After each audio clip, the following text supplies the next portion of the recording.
everybody. We're going to get started here. We have Scouter Dave and Scouter Susie who are going to be running us through some programming today. Well, thanks so much for joining us tonight, everybody. My name's David. I am the Council Commissioner in Tri-Shores in the southwestern part of Ontario, and I am also the Canada Food House Manager at the World Scout Jamboree in 2023 in Saemangeum in South Korea. We're excited and we want to bring you along. So if you haven't registered yet, there's still opportunity to get involved for youth participants and for international service team. And I'm always looking for some people to have some fun in our kitchen. But what we do know is we're going to do one of the most famous dishes out of South Korea is to have a little bit of barbecue beef. So if you ever see those Korean barbecue houses, this is going to be one of the signature dishes of the house to have bulgogi.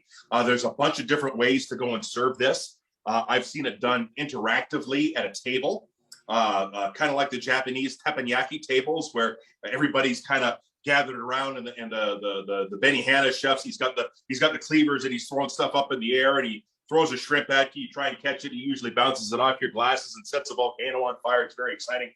But this would be something that would be a little bit more chill, sitting around with some of your friends, having a cup of tea and having your own little barbecue grate, and you just be grilling some beef, and then there'd be all kinds of condiments, accoutrements.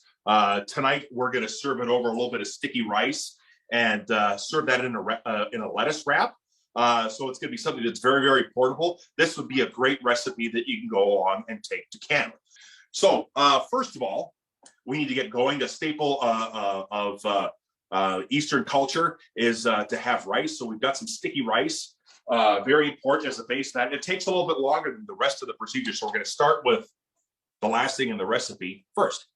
I've got a little bit of calrose rice or sushi rice would work. A short grain or a short grain rice or a sticky rice would work very, very well. Because I want something that's going to hold together once it's cooked. I'm looking for that clumpiness, that stickiness. Glutinous rice, perfect. Scouter Susie's got some great rice. So I've already got a cup of rice here. I got a bowl. We're just going to get that rice soaking a little bit. Thank you. You can see all that starch is going to take a little while to get out of that rice. So we want to kind of move it around a little bit, and it's going to be almost as cloudy as milk. So we want to get some of that exterior starch off there very carefully. I'm going to pour off that excess water. I'm going to put some fresh water in there, and I'm going to do that 3 times, and then we're going to let it soak for 15 minutes, and then we're going to let that rice hydrate a little bit in some cold water. So again, you can see how cloudy that is, how much starch is in that rice. Very important to wash your rice. So just a rinse and a soak. And so I've done that 3 times now. Now I'm just going to let that rice. I'm just going to let that rice sit on my counter there and soak for a little bit. That's the main part of that. Next step that we're going to go on. So I've got a couple of things that we're going to go on here. A lot of them are fairly common ingredients in your kitchen. I've got some soy sauce. I've got some brown sugar, a light brown sugar, dark brown sugar, golden yellow sugar, just not the refined white stuff. Okay. I've got some light brown sugar, some honey, some pure Ontario honey. There we go. Our soy sauce. Kikkoman's a great brand, Scouter Susie, and she has chosen a low sodium. Mirin might be one of those weird ingredients that you might not have in your kitchen, and that's okay. There are some substitutes for it. We got a bottle of mirin right there because that is rice wine. I've actually chosen to go for a little rice wine vinegar, and I've got some soy sauce here. Not soy sauce. I said soy sauce already. Sesame oil is what I've got going on there. Garlic. I'm actually going to put a little bit of fresh ginger root into mine. Good in there. I've got some black pepper. And then the other guy that I've got is our Asian pear. I could substitute a little pear puree kiwi would work as well. Oh, you already got a little bit of puree in there. Perfect. The nice thing, like I said, about using the Asian pears is it doesn't go brown like an apple does. And I think that's it. We're going to put our marinade together right now. So we'll come down to the board here. I've got some measuring spoons. I've got a little bit of a peeler here, or a little peel. I'm going to take that peel off. There's a couple of different ways that we can make that puree. I could throw it in a blender or a food processor, but I don't need that much of it. So I've got all kinds of crazy tools that are around here. You might have a grater, a box grater for grating your cheese. I've got a microplane, and that's what I'm going to use tonight.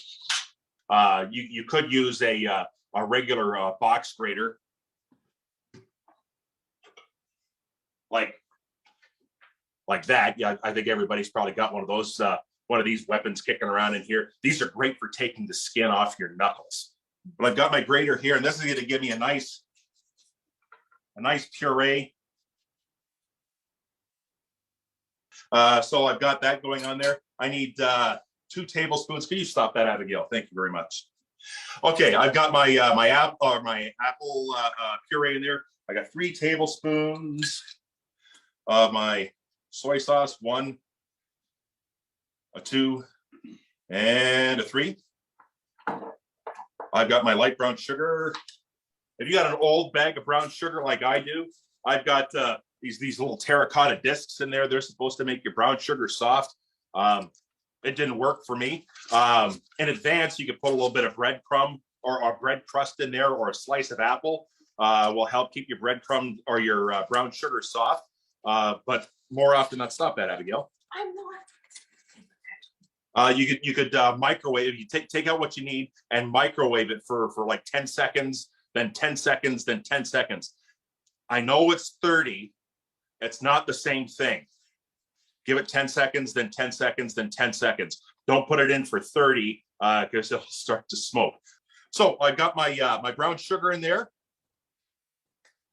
There we go. Just going to crumble that up. There's some big old gnarly pieces in there. And I've got my honey, and I need 2 tablespoons of that. As I mentioned, mirin. Scouter Susie's got mirin. I've got rice vinegar, which is fine as a substitute. And I've got a 1 and a 2. And then I think all I need left there for liquids is my sesame oil. This marinade can get done up in advance. If we've got a marinade, you only want to go overnight with it at most. If you go longer than that, the enzymes in the Asian pear will begin to denature the proteins in there, and it'll break. I mean, that's what it's supposed to do, is break down those tough fibers in a tougher cut of meat, or a less expensive piece of meat. But if you marinate it too long, it'll just start to fall apart, or it'll get you've marinated it too long and it'll end up being really, really dry. And that's not really what we're shooting for. Garlic, we're going to put in, come on, Brain, 2 tablespoons of garlic. You could use the stuff that's already chopped in a jar. Yep, that's just fine there. This is a ceramic board used for making purees. And you just rub that back and forth, and that'll take all of the fiber out of the garlic. This works for garlic, and this works for ginger really, really well. And of course, in the Japanese restaurants, they're doing this with wasabi. 2 cloves of garlic, or 2 tablespoons of garlic there. See that? Awesome, eh? So I'm going to plop a little bit of that in there. So I'm going to put a little bit of ginger root. Oh, there's my peeler.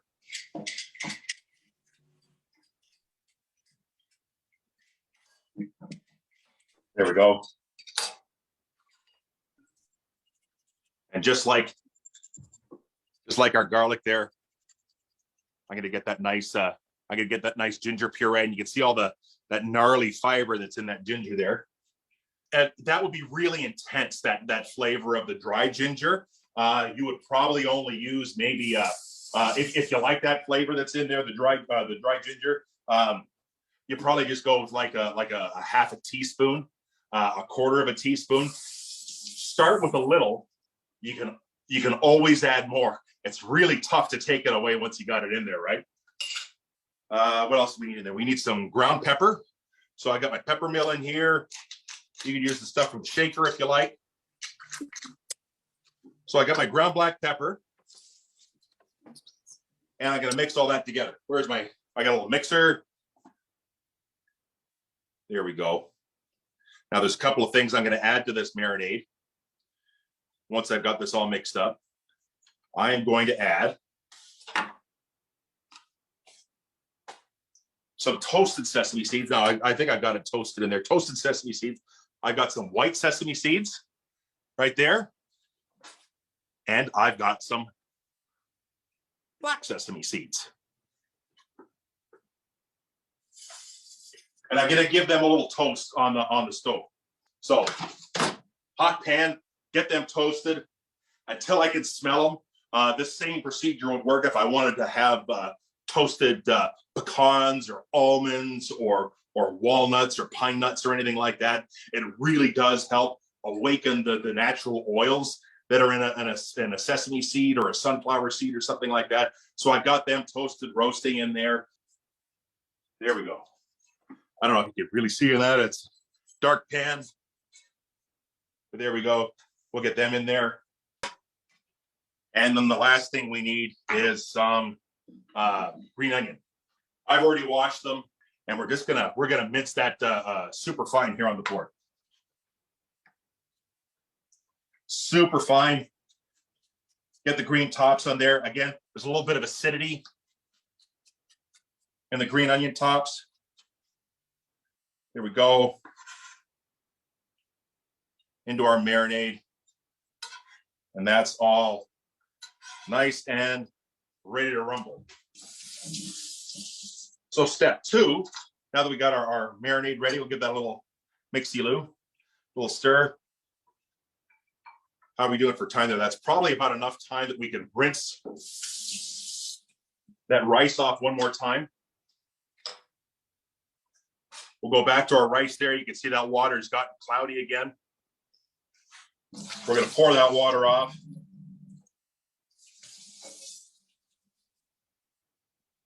And now I'm going to rinse it in the colander. Now we had a cup of rice. We started off with a cup of rice, dry rice. We've rinsed it. We've let it soak. We've rinsed it again. Now we need to take a pot. We're going to put our soaked rice in there. We're going to add 1 cup of water to it, plus 1 tablespoon. We're going to bring that up to a boil for 3.5 minutes. We're going to cover it, and we're going to turn that heat down to low, and we're going to let it go for 15 to 17 minutes. So we're going to get that rice cooking. Now that we got our marinade together, we're going to trim up and slice our meat, and we're going to look after our other garnishes on there. So get your pot, your rinsed rice. Trying to dump it all over the floor. A cup of water. And, oh, you're going to watch me do that, weren't you? I'll actually measure it. There's my 1 tablespoon measure.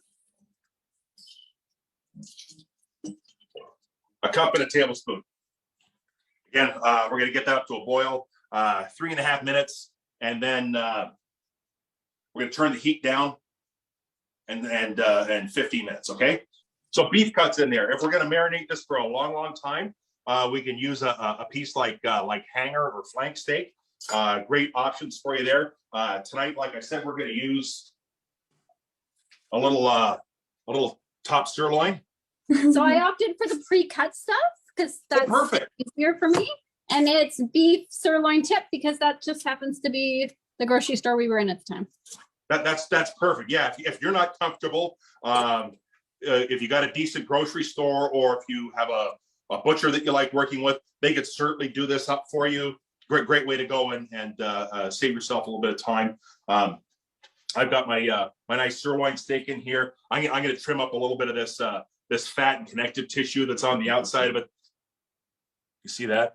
That's going to be that chewy bit there. That's going to get stuck in one of your molars in the back of your mouth. It's going to drive you crazy about 3 in the morning. So I'm going to get that off. Again, if you're not comfortable with this, if this is a youth that's doing this, maybe this is something that you want to get a little bit of help with. And just to make life a little bit easier for me, I'm going to take that steak that I've got here. And there's 2 ways that you can look at this. Here, I got to show you this. So there, you can see all the grains at the end. It'd be like just grabbing a bunch of pasta and looking at the end of your spaghetti. All the fibers of the meat are going to this end here. If I turn the steak on the side, I don't know if you guys can see that particularly well. There's a good spot for me to get that right up there. You can see all the fibers are kind of running this way. So that's what they talk about when they say cut against the grain. So you want to cut perpendicular against the fibers that are in that meat. Because if you go the other way, you're just going to make it strain, and it's going to get stuck in your teeth, and it's going to be 3 in the morning, and you're going to be really upset. So now that I've got my steak cut in half with the grain, I'm now going to make my thin slices against the grain. So very thin slices, thin as you can go. You see that? There we go. Thin little slices of beef.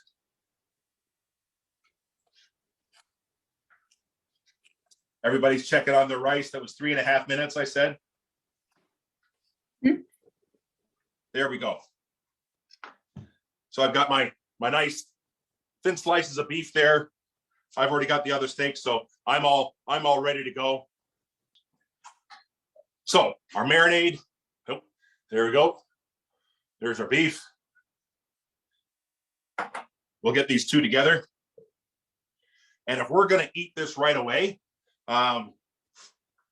we can let this sit on the counter for about an hour or so, as long as it's not super hot out or in direct sunlight. There, turn the heat down on my rice. Did everybody else turn the heat down on the rice? Set your timer for 15 minutes now. So I've just thrown on a glove here because I'm going to go and mix this meat up there. I've got my toasted sesame seeds. I've got my garlic, I've got my ginger, my green onion, honey, rice wine vinegar, pepper, brown sugar, all those things. So if you've got a meeting night, I can get my beef sliced. I can make my marinade. Maybe the night before you're going to camp, then I got to get those 2 together.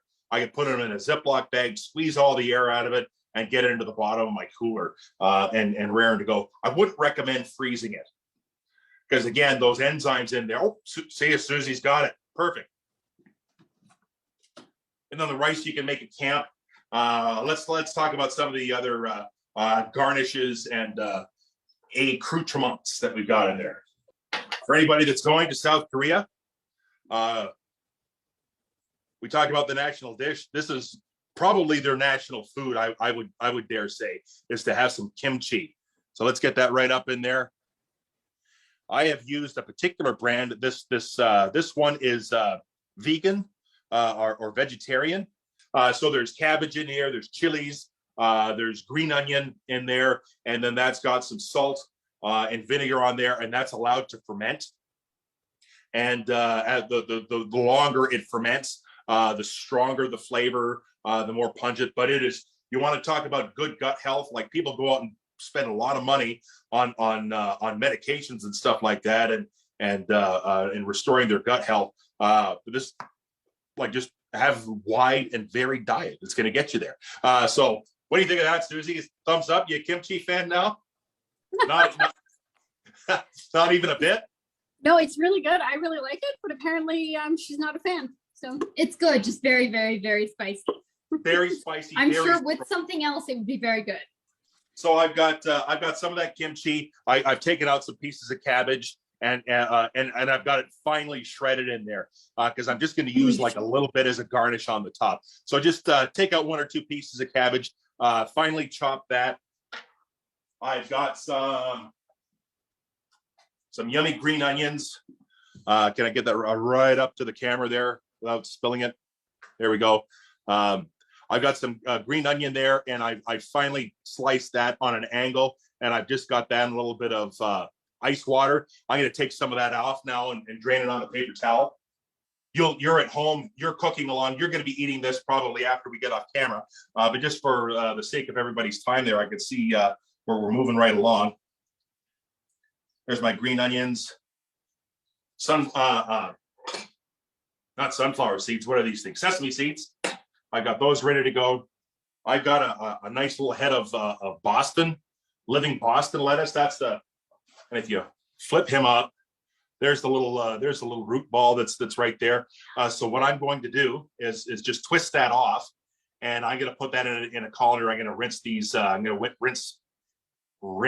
I was going to say wince, but rinse these guys off to get that little bit of dirt that's off them.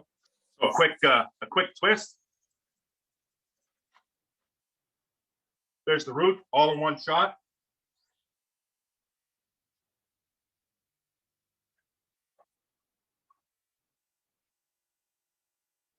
There we go.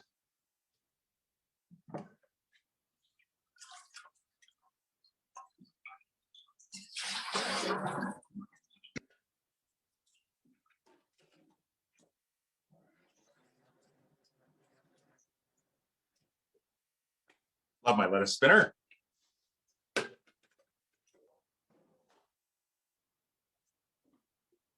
So our Boston lettuce is ready to go. Our garnishes are ready to go. And the rest of this is going to come together super quick now. I've got my my tasty slices, thin slices of beef. I've got a pot of rice that I already started, and it's hot and ready to go. Now what I'm going to do is get a pan hot.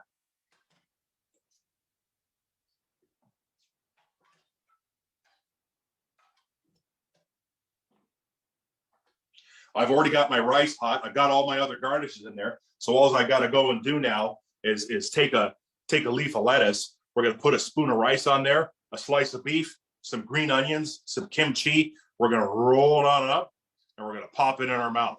That's all we got to go and do for that. So I'm going to take some of these slices of beef that, you know, it's raw beef. Don't taste it now, but it really smells good. Little sizzle.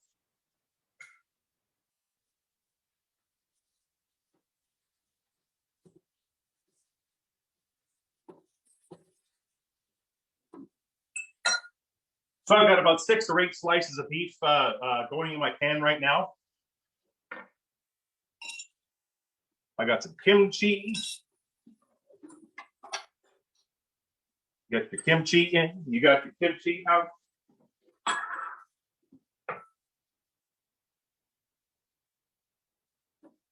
My green onions. There you go.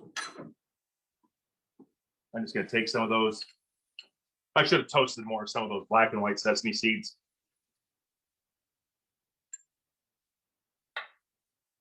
Boom, boom, boom. Here we go. Oh my gosh.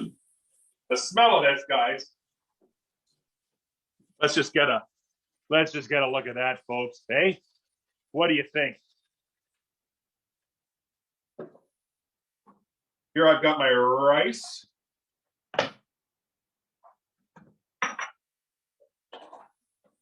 That pan's just off the stove there. Oh my goodness. That smells good. Doesn't it smell fantastic? So there, I got some sticky rice. You can see how that's all tight together. That's what we want. Something that we can kind of turn into a ball.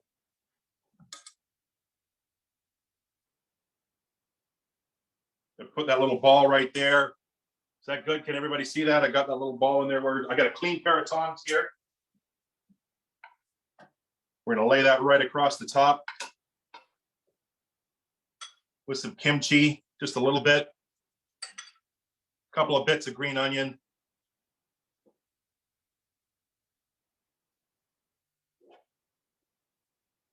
And there we go. What do you think of that, folks? Is that curling your toes or what? So now That looks really good. we're just gonna pinch that closed. There's a recipe online in the chat.